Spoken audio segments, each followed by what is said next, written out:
እንግዲህ ሰው ሲጠፋ ነው እኛም አባይ እየተባልን ያለው። አባት የምንላቸው እነዚህን ነው። ምዕመን ሽጠው እንጀራ የሚያጠራቅሙትን አይደለም፣ ራሳቸውን ሽጠው ትውልድ የሚያተርፉትን ነው። እነዚህ ናቸው አባቶቻችን የትናንትናዎቹ፣ ለቤተ ክርስቲያን የኖሩ ለምዕመናን ራሳቸውን ቤዛ አድርገው የሰጡ። ቅዱስ ዮሐንስ አፈወርቅ ንግሥቲቱ የድሃ መሬት ቀምታ ስታስቀድስ የድሃ መሬት ሳትመልሽ ማስቀደስ አትችይም ማለት አልመልስም ማለች። ካልመለሽ ታዲያ አንቺ የምድር ርስት ቀምተሽ የሰማይ ርስት ታገኛለህ ማለት አትችይም። እግዚአብሔር የፍትህ አምላክ ነው፣ እንዳትቆርብ ያውግዤሻለሁ አለ። አሰድድሃለሁ አለችው። አሰድጅኝ፣ የፈለግሽውን አድርጊ። ስታሰድደው ምን እንዳደረገ ታውቃላችሁ? እሱ ምን አለ? ኧረ እባካችሁ ዮሐንስን ተው በሉት አሰድደዋለሁ ስትል፣ ይልቁንስ ስታሰድደኝ በሌሊት እንድታሰድደኝ ነው ንገሯት። ምዕመናን መምህራችን አናሰድድም እያሉ ከእሷ ጋር ጠብ ገጥመው እንዲሞቱብኝ አልፈልግም ማለት። እንዲህ ነበሩ መምህሮቻችን። ደጋፊ የሚያደራጁ፣ ቲፎዞ የሚያደራጁ፣ እኔ ተነካው ውጡልኝ የሚሉ አልነበሩም።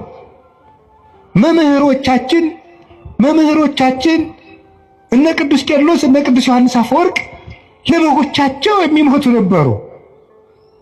እነዚህ ናቸው መምህሮቻችን። እነዚህን ነው ማሰብ። ማን እንደላከው የማይታወቀው ሁሉ ሐሳብ አመጣ ቁጥር መረበሽ የለባቸው። መምህሮቻችን እነዚህ ናቸው።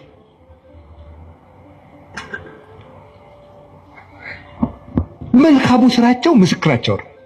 ቅዱስ ቄርሎስ ደግሞ እንዲህ አለ። ሃይማኖተ አበው ምዕራፍ 78 ቁጥር 2 ላይ ንሕነሰ በይንተ ሥርዓተ መድኃኒነ ነአምን ከመ እምነተ አበዊነ ቅዱሳን። እኛስ ስለ ጌታችን ስለ መድኃኒታችን ስለ ኢየሱስ ክርስቶስ ተዋሕዶ ንጹሐን ክቡራን እንደሆኑ እንደ አባቶቻችን እናምናለን። ንሕነሰ ንተሉ እምነተ አበዊነ ቅዱሳን ዘእንበለ ተወላውሎ። እኛ ግን ንጹሐን ክቡራን የሚሆኑ የአባቶቻችንን ሃይማኖት ቀኝም ግራም ሳንል እንከተላለን። እስመ ሶበ አንበብነ መጻሕፍተ እልክቱ ሰራይነ አልባቢነ። የእነሱን መጽሐፍ በተመለከትን ጊዜ ልቡናችንን ወስነን ገተን ይዘነዋልና። የእነሱ መጽሐፍ ማሰሪያችን ነው፣ የልቡናችን ማህተም ነው። ልቡናችን በአባቶቻችን መጽሐፍ አርፏል ይላል ቅዱስ ቄርሎስ። ወይናብ ካላ ሃይማኖት ዲበ ሃይማኖት ርትዕት። በቀናች ሃይማኖታችን ላይ ሌላ ነገር አንጨምርበት። እንዴት? የቀና ጎዳና እንሄዳለንና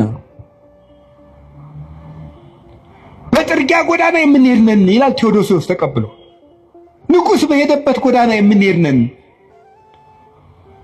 የንጉሥ ክርስቶስን ጎዳና የምንከተል ነን።